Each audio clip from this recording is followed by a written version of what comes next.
Good evening, Dr. Jerry. My name is Tiffany Huntoon. I am in your Biology 250 class. Tonight I'm going to be going over the parts of the brain the best I can remember them.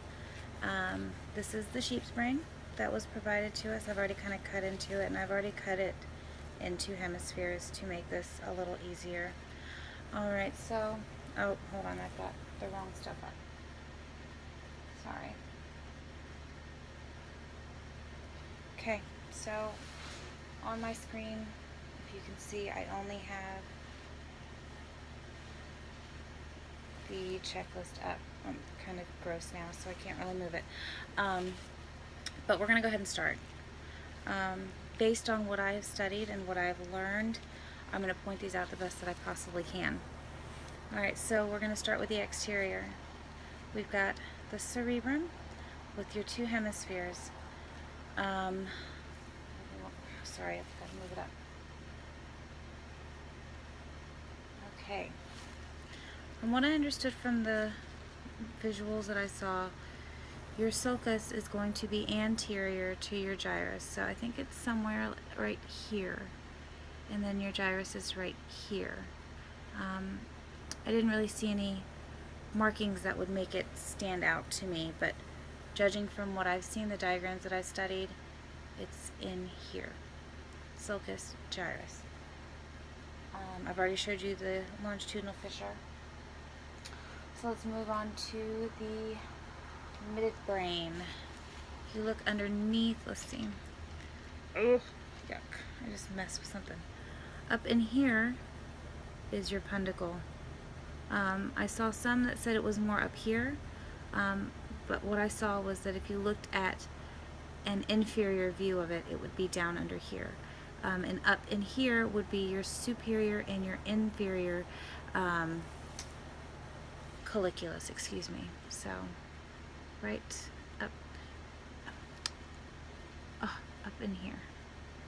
Alright, what's next? So if we move on, here's your brainstem.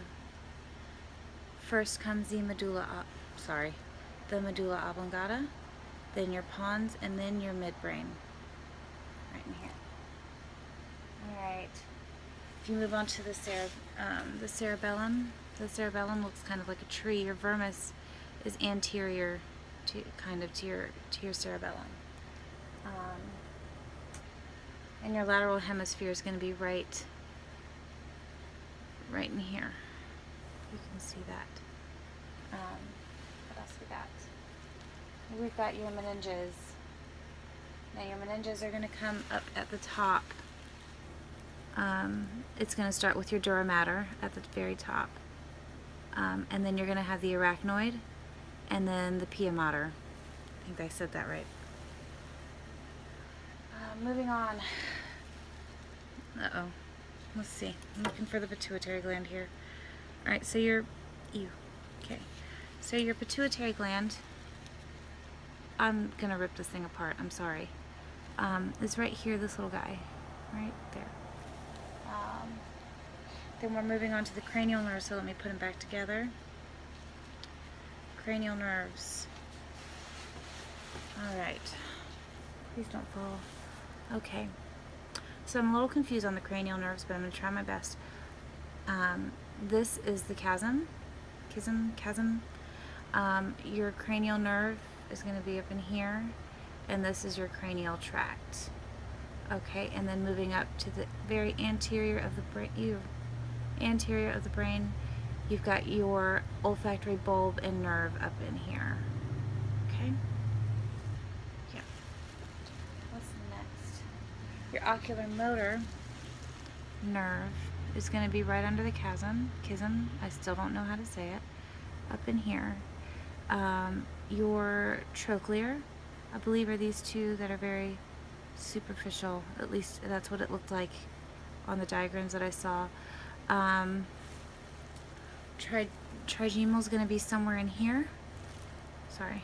Trochlear, trigeminal, and then abducens are down here, more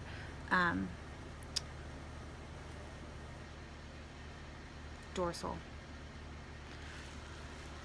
What do we got next? Okay, moving on. gonna go to the mid-sagittal section. Okay. So, if we open this guy up, I'm not sure which is the better side because, like I said, I didn't quite make it straight. But I'm gonna go with this guy because he's a little meatier.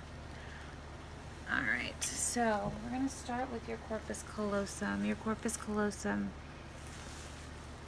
is this guy right here. This big white thing.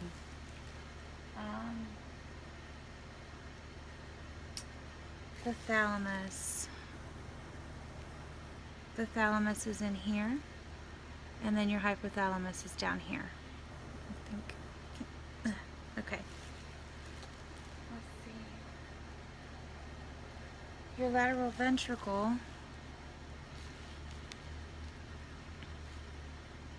is right in here. Or, I'm sorry. Right in here. Okay? Your cerebral aqueduct is, it's not really visible, but it's back in here. Okay? Your fourth ventricle is down here, and I believe the third aqueduct is right in here somewhere. Your arbor vitae is going to be in the cerebellum because it looks kind of like a tree arbor. And then we're going to move on to the spinal cord. So the spinal cord, I can't really, I'm not sure if I'm looking at it correctly. I think I needed to cut into it a little bit, but your white, I'm sorry, your gray and white matter, your white matter is going to be surrounded by the gray matter, and the white's going to be white.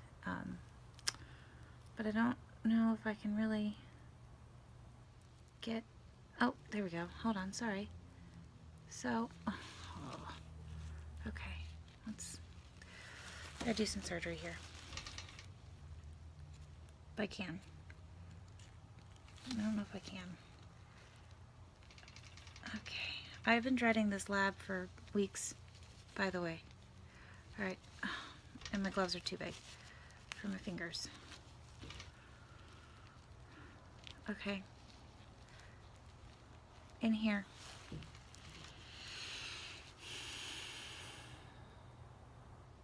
It's still hard to see, but let's see if I can, let's see. It's really hard to see, but like I said, the gray matter is going to surround the white matter, which is going to be kind of veiny. And I believe that's it. Make sure. Yep. Alright, Dr. Jerry. I hope this was decent.